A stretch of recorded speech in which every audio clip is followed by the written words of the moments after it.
morning everyone. Today we are going to discuss about the topic that is virtual LAN with a real world example. Let's consider the college. Okay, our entire college is connected to a single network, like our admin lab and the exams library. We are all connected on the single network. Yes. That sounds normal. Isn't that how network works? Initially yes, but what happened when the network grows? Let me ask you, like, what if exam data is accessed by students? What if one system sends too much data and slows everything? Then the network becomes unsafe and slow. Yes, correct. Then the network becomes unsafe and slow. Exactly. So what we will do is we go for the virtual LAN. That is the problem for this solution for this problem. That is step by step. Let's discuss. First, let's understand what is VLAN. VLAN is nothing but virtual local network area network. So it is a method of dividing one physical network into multiple logical networks. But what is the mean with the logic? Yeah, logical means it divides based on the group, not by the location. For example, let us consider if there are two systems in different rooms, it can be connected in a single VLAN. Whereas in the same place, next to system also can take the different VLANs. This concept is said to be logically they are connected to the system, not based on the location. So that is the power of virtual LAN. Let's go deeper into with some example, company example. Let us consider there are 50 employees, one big switch, all systems connected in the network. So what exactly goes wrong here is that here we break into real world problems. First is a broadcast home. Whenever one system sends a message, it will reach to all the systems. All systems receive it. Even if it is not useful, what will happen? If it is not useful, what will happen? See, there are HR departments and finance departments. For data want to send to a HR department, but in the single network, if one system sends data, it will send to all the persons because it is not grouped, right? It is a single network. So what will happen?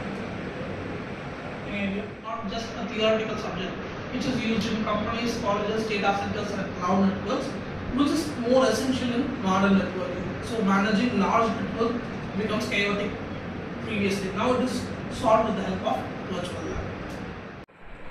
So now the next topic is security risk. When it comes to security risk, for example, let us consider the finance department. It handles salary data, right? If it is in a single network, anyone can access it. What will happen? Anyone can the network can access it.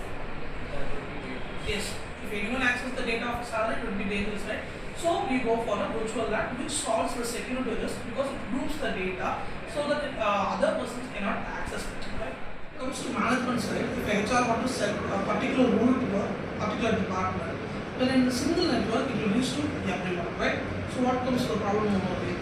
They will not be able to isolate. Yeah, they can't isolate the group, right? Because the message is sent to everyone. So to solve, we can solve this problem also with virtual LAN because HR can group the VLAN data so that we can send to a particular team. This is solved in virtual LAN. So can anyone give a simple analogy for this? It's considered a school without classrooms. The school without a classroom. What are the problems we arise? No concentration. They don't be noisy. So it seems very harder to manage. Yeah, it will be noise increasing, hard to manage, no subject separation. Everybody comes under a single hall, it will be an issue. So what is the solution for this? So VLAN is like dividing classroom. Yeah, exactly. VLAN is that we are dividing the separate classroom, separate subject, separate without noise. All those problems are solved, right? Like this, each one class will be each VLAN or one VLAN. Okay, when the problem arises, so the IT team introduce the virtual LAN process. So how they introduce? They configure virtual LAN 10 for HR department, virtual LAN 20 for exam cell, virtual LAN 30 for admin, like that they have assigned. So How does it know which system belongs to which? yeah, exactly. Nice question. Each switch port is assigned to a VLAN. Okay. For example, port 1 to 10 is assigned to VLAN 10. Port 11 to 20 is assigned to VLAN 20. So whenever the device is connected, it will automatically becomes the part of that VLAN. Stop it. What happens to communication now? Yeah, the communication is the important point over here. The devices in the same virtual LAN can communicate easily, but the devices in different virtual LAN cannot communicate directly. It needs a router to communicate those things. What HR needs to talk to us? Yeah, if HR needs to talk to admin, they are in a different VLAN, right? So here comes the inter-VLAN concept. We can achieve that using a router or layer 3 switch. With that, you can communicate with that particular, not just a theoretical subject. which is used in companies, colleges, data centers, and cloud networks, which is more essential in modern networking. So managing large network becomes chaotic previously. Now it is solved with the help of virtualization.